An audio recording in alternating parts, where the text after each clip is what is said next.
શ્રી ગણેશાય નમઃ. મિત્રો, આપ જોઈ રહ્યા છો યુટ્યુબ આપણી ચેનલ આવો સત્સંગમાં આપ સૌનું સ્વાગત છે.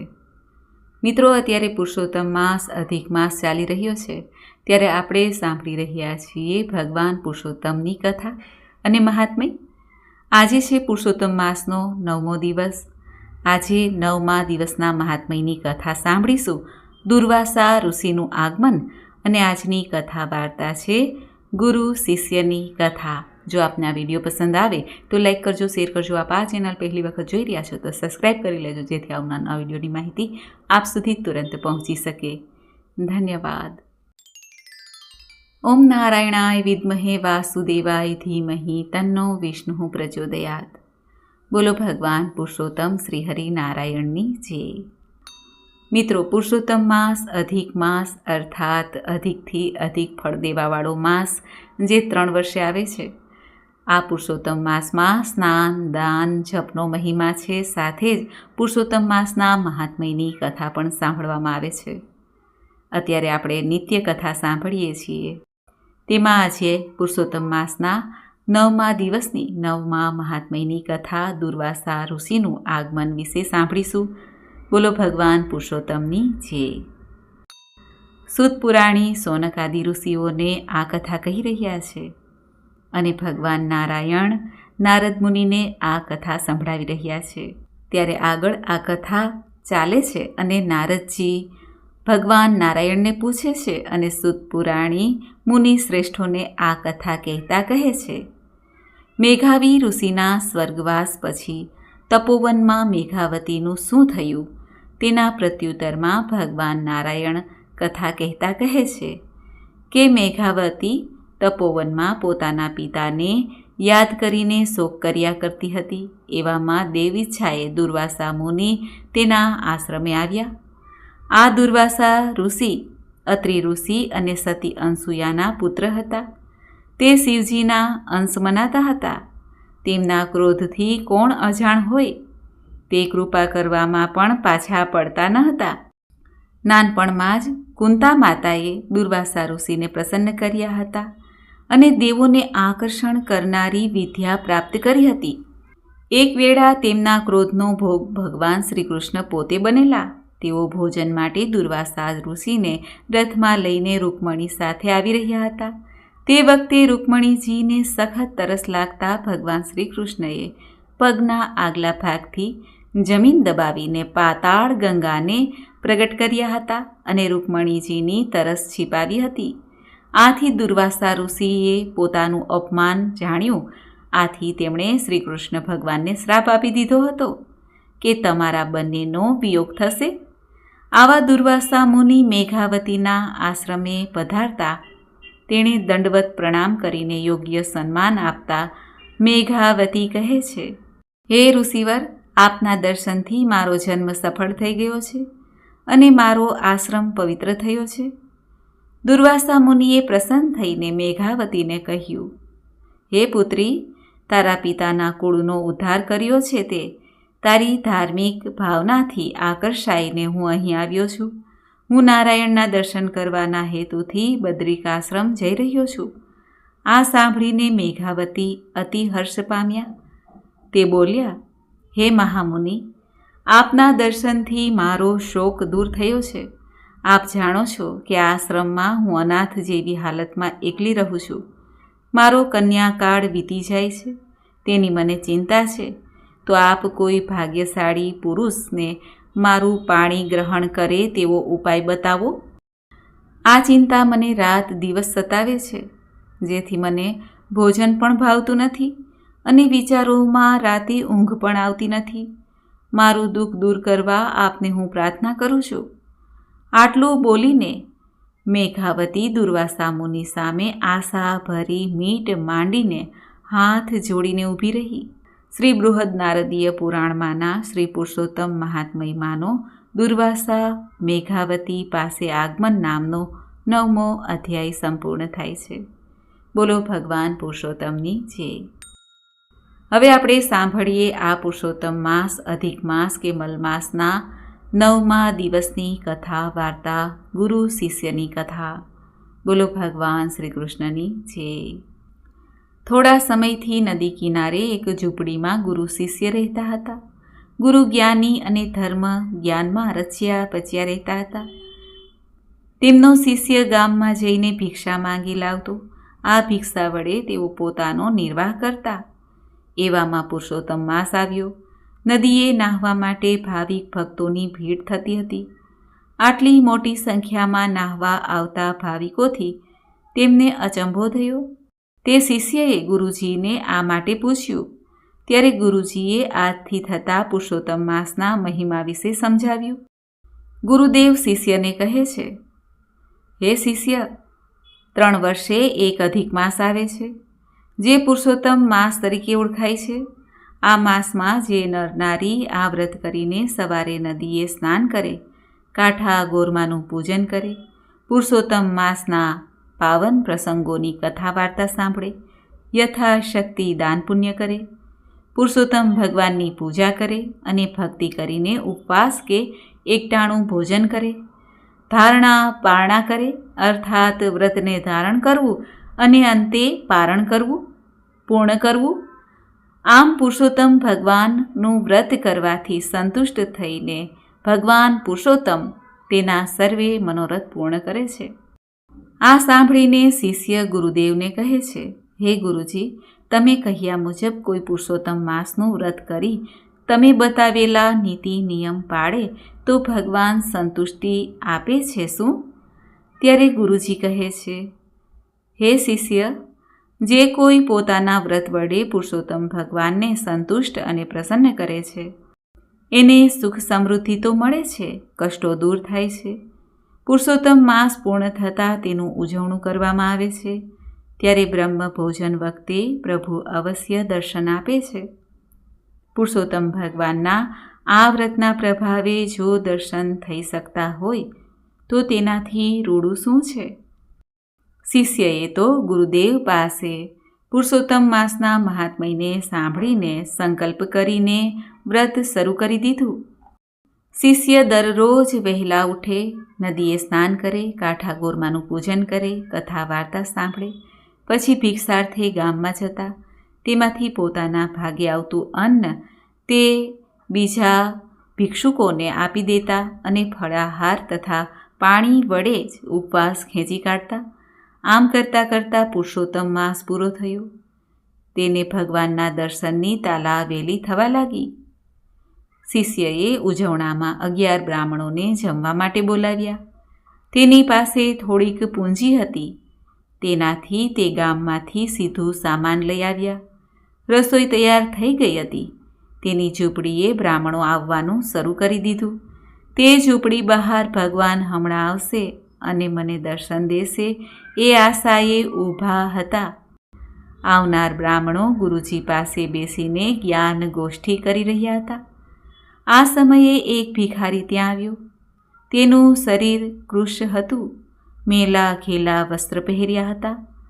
ચિથરા જેવા વાળ હતા. તેના મોં ઉપર માખીઓ બણબણતી હતી. તેનો દેખાવ એવો હતો કે કોઈ જોવે તો સુગંધ ચડે. તે ભિખારી શિષ્ય પાસે જઈને કહેવા લાગ્યો, હે પ્રભુ, હું 4 દિવસનો ભૂખ્યો છું. મને ચાલવામાં પણ તકલીફ થાય છે. મને કંઈક ખાવાનું આપો જેથી મારી ભૂખ સંતોષાય. શિષ્ય ભગવાનના દર્શનની ઉત્સુકતામાં એટલા બધા રથ હતા કે તેને ભિખારીએ દર્શાવેલી જે બીના હતી તેમની તરફ લક્ષ્ય ન આપ્યું.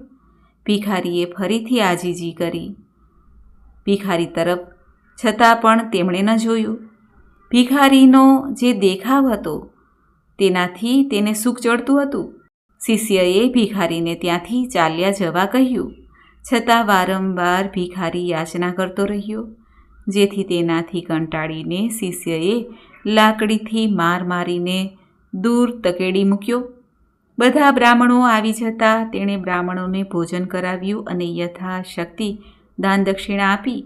ઝૂંપડીના દ્વાર ઉપર ભગવાનના દર્શનની આશાએ ફરી તે ઊભા રહ્યા. આમ કેટલોક સમય શિષ્ય વિતાવા લાગ્યા. ભગવાનના દર્શન થવાની શક્યતા ન હોવાથી તે ગુરુજી પાસે ગયા અને જણાવ્યું, હે ગુરુજી, તમે કહેલ તે મુજબ મેં પુરુષોત્તમ માસનું વ્રત કર્યું. આજે છેલ્લા દિવસે બ્રહ્મ ભોજન પણ કરાવ્યું, છતાં હજુ સુધી ભગવાને મને દર્શન ન આપ્યા. હું ક્યારનો તેમના દર્શનની રાહ જોતો જમ્યા વગર ઊભો રહ્યો છું. આ સાંભળીને ગુરુજી બોલ્યા, હે શિષ્ય, એ શક્ય જ નથી કે ભગવાન આવે નહીં. જેણે પુરુષોત્તમ પૂજ્યા છે તેની પાસે ભગવાન અવશ્ય આવે છે, પરંતુ પ્રભુનું રૂપ ઓળખવું બધા માટે શક્ય નથી. આ સાંભળીને શિષ્ય ગુરુજીને કહે છે, હે ગુરુજી, હું ક્યારનો એ જ ધ્યાન રાખું છું, પણ અહીં કોઈ આવ્યું જ નથી. એક ગંદો ભિખારી આવીને કચકચ કરતો હતો, તો મેં એને લાકડીથી મારીને ભગાડી મૂક્યો. ગુરુજી જ્ઞાની હતા. તે સમજી ગયા કે ભગવાન સ્વયં ભિખારીના સ્વરૂપમાં અહીં આવ્યા હતા. શિષ્ય તેને ઓળખી શક્યો નહીં. ગુરુજીએ તરત સમાધિ લગાવીને જોયું તો ખાતરી થઈ ગઈ કે સ્વયં પુરુષોત્તમ ભગવાન ભિખારીના સ્વરૂપમાં આવ્યા હતા. ગુરુજી શિષ્યને કહે છે, હે શિષ્ય, ભિખારીના રૂપમાં ભગવાન સ્વયં આવ્યા હતા. તારું એટલું પુણ્ય કાજુ કે તું આવેલી તકને ગુમાવી બેઠો, લાભ લઈ શક્યો નહીં. આ સાંભળીને શિષ્ય બોલ્યા, હે ગુરુદેવ, હું મૂર્ખ નથી કે ભગવાનને માર મારું. મેં તો ભગવાનની પૂજા કરવા માટે બધી તૈયારી કરી રાખી છે, પણ ભગવાન આવ્યા જ નથી. શિષ્યને ગળે વાત ઉતરી નહીં. ત્યારે શિષ્યને ખાતરી કરાવવા ગુરુજીએ દીન ભાવે અને શ્રદ્ધાથી પ્રભુને પ્રાર્થના કરી કે હે પુરુષોત્તમ પ્યારા, તમે ભિખારીના સ્વરૂપે આવીને આ શિષ્યને ખરા સ્વરૂપના દર્શન કરાવ્યા વિના જતા રહ્યા છો. તેનાથી આ શિષ્યની શ્રદ્ધા તૂટી જશે. તેના બધા અપરાધ ક્ષમા કરો અને દર્શન આપી હે કૃપાનાથ કૃપા કરો. ગુરુજીની પ્રાર્થનાથી તુરંત પુરુષોત્તમ ભગવાન પ્રગટ થયા. ભગવાન પુરુષોત્તમ પ્રગટ થયા, તેજ પથરાઈ ગયો. અનુપમ રૂપ હતું પ્રભુનું, છતાં તેના શરીર ઉપર લાકડીના મારના સોળ ઉઠેલા હતા. ભગવાનના શરીર ઉપર લાકડીના નિશાન જોઈને શિષ્ય તુરંત તેમના ચરણે ઢળી પડ્યો અને પોતાની થયેલ ભૂલ બદલ વારંવાર માફી માંગવા લાગ્યો. ભગવાન ત્યારે શિષ્યને કહે છે, હે મૂર્ખ શિષ્ય, મારા સ્વરૂપ અનેક છે. હું ક્યારેય કયા સ્વરૂપે પ્રગટ થાઉં એ કોઈ જાણી શકતું નથી. એથી જે જીવ ઉપર દયા રાખે એ જ મને પામી શકે છે. માટે આજથી કોઈ ભિક્ષુક પણ તારા આંગણે આવે તો તેને આદર સાથે ભોજન કરાવજે, તેને ધૂતકારી કાઢતો નહીં. આટલું કહીને ભગવાન અંતર્ધ્યાન થઈ ગયા. હે પુરુષોત્તમ ભગવાન, જેવા આપ આ ગુરુ દ્વારા દર્શન કરાવીને શિષ્યોને પાવન કર્યા, એવા હે પ્રભુ, અમારી ભૂલ અપરાધને ક્ષમા કરીને આપની આ કથા કહેનાર, કથા સાંભળનાર, આપનું પૂજન કરનાર, દાન પુણ્ય કરનાર સૌને ફળજો, દર્શન આપજો. બોલો ભગવાન પુરુષોત્તમની જય. તો મિત્રો, આપણે સાંભળ્યું પુરુષોત્તમ માસના 9મા દિવસના મહાત્મ્યની કથા તથા કથા વાર્તા. મને આશા છે કે આપને આ વિડીયો જરૂર પસંદ આવ્યો હશે. હવે આપણે સાંભળીએ આજનું સંકીર્તન. બોલો ભગવાન પુરુષોત્તમની જય. જગતના મોહ માયામાં મનુષ્ય હંમેશા રત રહે છે, ત્યારે જ્ઞાની પુરુષો, સંતો, મહાત્માનો આ કહેવું હોય છે તે આપણે સાંભળીએ. એક દિન જાઉં હરિના ધામમાં, ચેતીને ચાલો સંસારમાં. એક દિન જાઉં હરિના ધામમાં, ચેતીને ચાલો સંસારમાં. જોજો એ દિવસ ઓચિંતો આવશે, રહેજો ગોવિંદના ધ્યાનમાં. હા, ચેતીને ચાલો સંસારમાં. એક દિન જાઉં હરિના ધામમાં, ચેતીને ચાલો સંસારમાં. એની ખબર નહીં સંદેશો આવશે, નહીં આવે તારકે ટપાલમાં. હા, ચેતીને ચાલો સંસારમાં.